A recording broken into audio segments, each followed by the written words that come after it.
dirimu, janjimu dulu akan setia.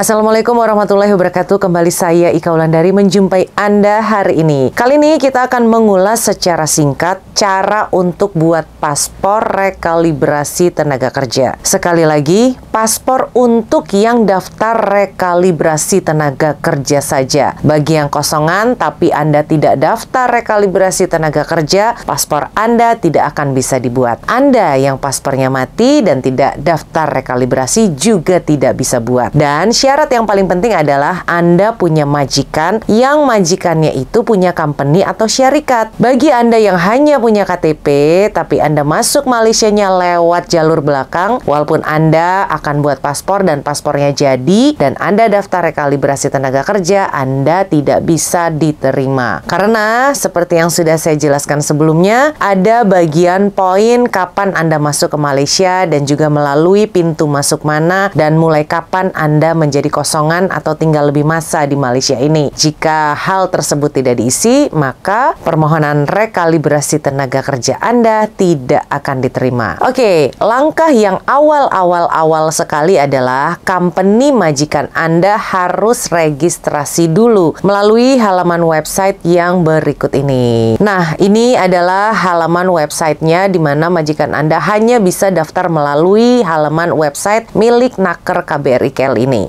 Kemudian begitu Anda klik di langkah awal atau step 1, itu adalah register as company, di mana di sini majikan Anda harus mengisi nama company-nya, kemudian juga harus mengisi contact number-nya dan juga emailnya. Dan di sebelahnya itu ada tulisan username, password dan juga confirm password. Nah, setelah punya username dan juga password, lalu majikan Anda bisa login masuk ke dalam sistemnya KBRI KL dan lalu majikan Anda mendaftarkan Anda secara online juga dengan mengupload dokumen-dokumennya. Nah, ini masih melalui websitenya Naker KBRI KL yang tadi ya, dimana di sini company Anda setelah melakukan proses verifikasi, kemudian juga menginput data-data Anda sebagai calon pekerjanya yang akan mendaftarkan diri melalui program rekalibrasi tenaga kerja ini. Nah, dokumen-dokumen apa saja yang harus disiapkan majikan Anda? Dokumennya adalah sebagai berikut. Yang pertama adalah lembar contoh tanda tangan. Nah, tanda tangan ini di sini ada contoh dokumennya seperti apa, tinggal diupload. Kemudian yang kedua, itu juga harus mengupload IC director dan ini harus yang berwarna. IC director ini adalah IC milik pengarah dari company tersebut. Yang ketiga adalah SSM register atau juga suruhan syarikat Malaysia. Jika tidak tahu seperti apa, di sini ada contoh dokumennya. Tinggal diklik pilih file, dimasukkan aja dokumen yang berupa PDF. Kemudian yang nomor 4 adalah IC contact person atau person in charge. Nah, ini beda dengan IC director tadi ya. Dimasukkan juga file PDF IC-nya yang berwarna. Kemudian yang nomor 5 adalah KWSP atau juga LHDN-nya dan juga contact person dan juga person in charge. Dimasukkan juga filenya. Kemudian yang nomor 6 adalah surat jaminan majikan. Di sini ada sampel dokumennya. Semuanya sangat dipermudah. Ada contoh-contoh dokumennya seperti apa, tinggal diikuti saja. Kemudian yang selanjutnya adalah penyata bank syarikat selama 3 bulan berturutan atau juga 3 bulan sebelumnya, itu juga harus dimasukkan ke dalam file PDF ini. Nah, itu adalah beberapa dokumen penting yang harus disiapkan oleh majikan Anda jika ingin mendapatkan paspor dari kedutaan. Nah, setelah semua persyaratan yang diminta oleh KBRI KL sudah diupload oleh majikan Anda, langkah berikutnya adalah verifikasi. Jika sudah diverifikasi, maka artinya dokumen-dokumen dari company majikan Anda itu telah diterima. Langkah berikutnya yang nomor 3 adalah memasukkan data Anda sebagai calon pekerja dari majikan Anda. Nah, langkah keempat, di dalam sistem tersebut ada sebuah kontrak kerja yang harus di-download oleh majikan Anda. Nah, setelah kontrak kerja tersebut di-download, kemudian ditandatangani, kemudian harus di-upload kembali ke dalam sistem tersebut. Setelah di-upload kontrak kerjanya, maka pihak KBRI KL akan memverifikasi kontrak kerja tersebut. Apakah semuanya benar? Apakah sudah sesuai dengan persyaratan? Nah, jika semuanya sudah oke, maka kontrak kerja Anda dan majikan Anda sudah siap, tinggal di-download saja. Jika sudah punya kontrak kerja, langkah terakhir adalah membuat STO untuk mendaftarkan paspor Anda. Jadi, total langkah besarnya ada 8. Walaupun 8 kelihatannya sedikit, tapi poin kecil-kecilnya itu sangatlah banyak yang harus dilengkapi. Nah, ketika sudah dapat STO temu janji untuk membuat paspor, Anda dan majikan Anda tinggal datang untuk melakukan foto dan juga sidik jari. Kemudian, jika paspornya sudah jadi, Anda tidak akan dapat paspor aslinya, tapi hanya dapat file PDF-nya saja yang akan dikirimkan ke email majikan Anda. Nah, lalu majikan Anda mendaftarkan rekalibrasi tenaga kerjanya melalui sistem milik Immigration Malaysia. Terus, kapan Anda bisa dapat paspor aslinya? Paspor aslinya akan diberikan kepada Anda jika majikan Anda sudah melakukan pendaftaran RTK, memiliki buktinya, memiliki resit pembayaran RTK, barulah majikan Anda dan Anda bisa datang ke KBRI KL untuk mengambil buku paspor Anda yang asli. Jadi, selama proses RTK-nya belum jadi, Anda tidak akan mendapatkan paspor asli, hanya mendapatkan file PDF, yang mana itu adalah bukan dokumen resmi, hanya sebuah file PDF agar persyaratan untuk daftar rekalibrasi tenaga kerja itu dipenuhi. Kan minimal harus 18